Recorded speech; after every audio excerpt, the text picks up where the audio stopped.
Welcome to our channel knowledge with facts. Dear friends, आज हम फिर से आपके बीच में एक नए वीडियो को लेकर उपस्थित हुए हैं जो आप सभी के लिए बहुत ही इंपॉर्टेंट है। आज का जो हमारा वीडियो है वो मंत्रिपरिषद से रिलेटेड है। मंत्रिपरिषद से आज का जो हमारा टॉपिक है वह कैबिनेट मंत्री क्या होता है, राज्य मंत्री क्या होता है, उप मंत्री क्या होता है और स्वतंत्र प्रभार मंत्री क्या होता है। इस पूरे वीडियो में इन चारों के बारे में हम आपको बहुत ही डिटेल से बताएंगे। वीडियो शुरू करने से पहले हम आपको थोड़ा सा मंत्रिपरिषद के बारे में बता दें कि यह संविधान के अनुच्छेद 74-75 के अंतर्गत मंत्रिपरिषद का प्रावधान किया गया है। मंत्रिपरिषद जो होता है वह देश के नीति और निर्माण का कार्य करती है। मंत्रिपरिषद के अंतर्गत 4 प्रकार के मंत्री बनाए गए हैं जो सरकार द्वारा पूरा ढांचा तैयार करते हैं। जो सरकार ही देश के बाह्य और आंतरिक मामलों में, बाह्य और आंतरिक का मतलब हो गया आंतरिक और बाह्य मतलब विदेशी मामलों में या पूरी तरह से उत्तरदायी होते हैं। प्रत्येक मंत्री को एक विभाग दिया जाता है। कोई भी मंत्री हो उसे एक विभाग दिया जाता है जिसका वह मुखिया होता है, जो अपने विभाग से संबंधित प्रश्नों के उत्तर देने के लिए बाध्य होता है। कि चुनाव के बाद सरकार का गठन होता है और सरकार चलाने के लिए कुछ लोगों की ज़रूरत होती है जो सभी प्रकार के निर्णय ले सकते हैं। ऐसे चुने गए व्यक्तियों के समूह को ही मंत्रिपरिषद कहा जाता है। तो आइए चलते हैं हम अपने वीडियो के मेन पॉइंट की तरफ जो आप सभी के लिए बहुत ही इंपॉर्टेंट है। इसमें वीडियो का जो सबसे पहला पॉइंट है हमारा कैबिनेट मंत्री। कैबिनेट मंत्री क्या होता है? इस कैबिनेट मंत्री होता है वह प्रधानमंत्री द्वारा चुने गए योग्य व्यक्तियों का एक समूह होता है। योग्य का मतलब हो गया यहाँ अनुभव से है, ठीक है। योग्य का मतलब यहाँ अनुभव से है।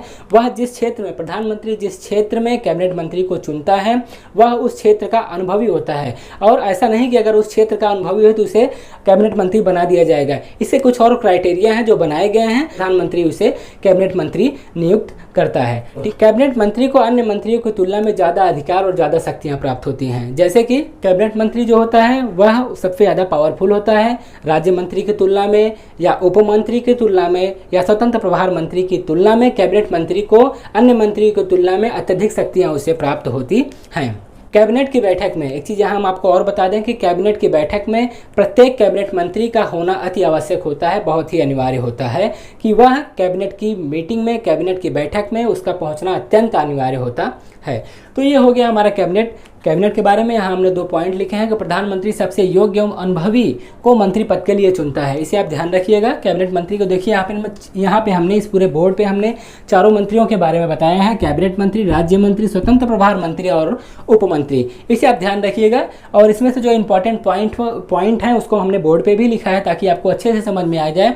तो कैबिनेट मंत्री के अंतर्गत हमने लिखा है कि प्रधानमंत्री सबसे योग्य एवं अनुभवी व्यक्ति को, ठीक है, मंत्री पद के लिए चुनता है और साथ ही साथ कैबिनेट मंत्री को अन्य मंत्रियों की तुलना में सबसे अधिक पावर प्राप्त होते हैं। इसके बाद हमारा दूसरा पॉइंट आता है राज्य मंत्री। राज्य मंत्री क्या होता है? राज्य मंत्री को बताने से पहले हम आपको एक चीज शॉर्ट में बता दें कि राज्य मंत्री जो होता है वह कैबिनेट मंत्री का सहयोगी होता है। एक लाइन में हम कह सकते हैं कि राज्य मंत्री जो होता है वह कैबिनेट मंत्री का सहयोगी होता है। राज्य मंत्री के पद पर जो व्यक्ति नियुक्त होता है वह कैबिनेट मंत्री के निर्देशानुसार कार्य करता है। इसे आप ध्यान रखिएगा। अभी हमने थोड़ी देर पहले बताया या जो राज्य मंत्री होता है कैबिनेट मंत्री के निर्देशानुसार ही कार्य करता है, मतलब वह उसका सहयोगी होता है। राज्य मंत्री होता है, यहाँ पे हमने आपको बताया कि कैबिनेट मंत्री की बैठक में, कैबिनेट मंत्री भाग अवश्य लेता है, लेकिन राज्य मंत्री जो होता है वह कैबिनेट मंत्री की बैठक में कभी भी भाग नहीं ले सकता है। हाँ, कुछ विशेष परिस्थितियां हैं, उन परिस्थितियों में वह कैबिनेट की बैठक में भाग ले सकता है।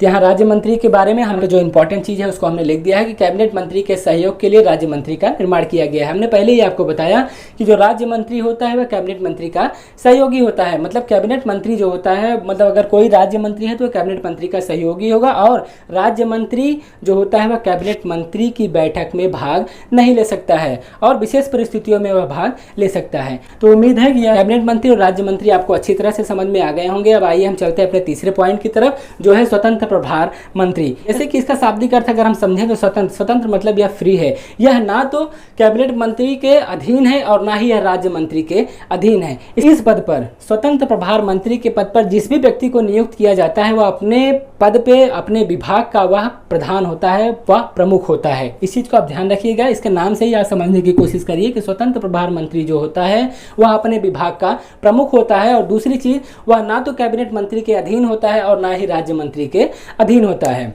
और इसमें एक चीज़ हम आपको बता दें कि जो स्वतंत्र प्रभार मंत्री है वह ना तो राज्य के अधीन, राज्य मंत्री के अधीन है और ना ही वह कैबिनेट मंत्री के अधीन है। ऐसी स्थिति में वह अपनी रिपोर्ट को, अपनी शिकायत को, अपनी बात को सीधे प्रधानमंत्री के पास सौंपता है। ठीक है, वह अपनी किसी भी बात को, वह अपनी किसी भी शिकायत को, वह अपनी किसी भी मसौदे के पेश करने के लिए वह सीधे प्रधानमंत्री के संपर्क में आता है, सीधे प्रधानमंत्री को सौंपता है। ऐसी स्थिति में प्रधानमंत्री यदि चाहे तो वहाँ के लिए या ऐसी स्थिति के लिए वहाँ पे किसी मंत्री को नियुक्त कर सकता है। स्वतंत्र प्रभार मंत्री होता है वह अपने विभाग का पूरा प्रमुख होता है, वह कैबिनेट मंत्री के अधीन नहीं होता है, कैबिनेट मंत्री राज्य मंत्री के अधीन नहीं होता है। यह मंत्री अपने विभाग की रिपोर्ट सीधा प्रधानमंत्री को रिपोर्ट करता है, सीधा प्रधानमंत्री को प्रस्तुत करता है। यहाँ पे हम आपको एक चीज़ और बता दें कि कैबिनेट मंत्री की बैठक में स्वतंत्र प्रभार मंत्री के विभाग से संबंधित यदि कोई चर्चा होती है, ठीक है, इस बात को आप ध्यान से समझिएगा कि कैबिनेट मंत्री की बैठक में स्वतंत्र प्रभार मंत्री के विभाग की ओर से यदि कोई चर्चा होती है तो ऐसी स्थिति में वह स्वतंत्र प्रभार मंत्री जो होता है वह कैबिनेट मंत्री की बैठक में हिस्सा ले सकता है। ऐसी स्थिति में वह कैबिनेट मंत्री की बैठक में हिस्सा ले सकता है। इस बात को आप ध्यान रखिएगा। कब ले सकता है? जब उस कैबिनेट मंत्री की बैठक में स्वतंत्र प्रभार मंत्री के विभाग से संबंधित कोई चर्चा होती है, उस स्थिति में वह कैबिनेट मंत्री की बैठक में भाग ले सकता है। इसके बाद हम अपने वीडियो के चौथे पॉइंट की ओर आगे बढ़ते हैं, जो कि है हमारा उपमंत्री। उपमंत्री क्या होता है इसके बारे में आपको बता दें। किसी मंत्री के सहयोग के लिए उपमंत्री के पद का निर्माण किया गया है। यह अपने वरिष्ठ मंत्री की अनुपस्थिति में उसका कार्यभार देखता है। ऐसी स्थिति में वह उस विभाग का प्रमुख होता है, उसे पूरा मंत्री पद का जो पावर होता है उसे प्राप्त होता है। ठीक है, इस बात को आप ध्यान रखिएगा कि जो उप मंत्री होता है वह मंत्री की अनुपस्थिति में वह उसका पूरा कार्यभार देखता है। यह कुछ स्थितियों में राज्य मंत्री के ही समान होता है, जैसे कि कैबिनेट मंत्री जो होता है कैबिनेट मंत्री राज्य मंत्री में जो संबंध है, राज्य मंत्री कैबिनेट मंत्री का सहयोगी है। कुछ स्थितियों में उपमंत्री भी इसी तरह का होता है, लेकिन इसके क्राइटेरिया कुछ अलग हैं। उपमंत्री जो होता है अपने वरिष्ठ मंत्री की अनुपस्थिति में सारा कार्यभार देखता है, लेकिन उपमंत्री जो होता है वह कैबिनेट मंत्री का भी सहयोगी होता है। अब हम यहाँ पे एक चीज़ आपको और कन्फर्म कर दें, जैसे कि यहाँ पे कैबिनेट मंत्री है, कैबिनेट मंत्री के अंतर्गत हमारा उपमंत्री हो गया और उसी तरह हमारा उपमंत्री के अंतर्गत हमारा राज्य मंत्री हो गया। इस चीज़ को आप ध्यान रखिएगा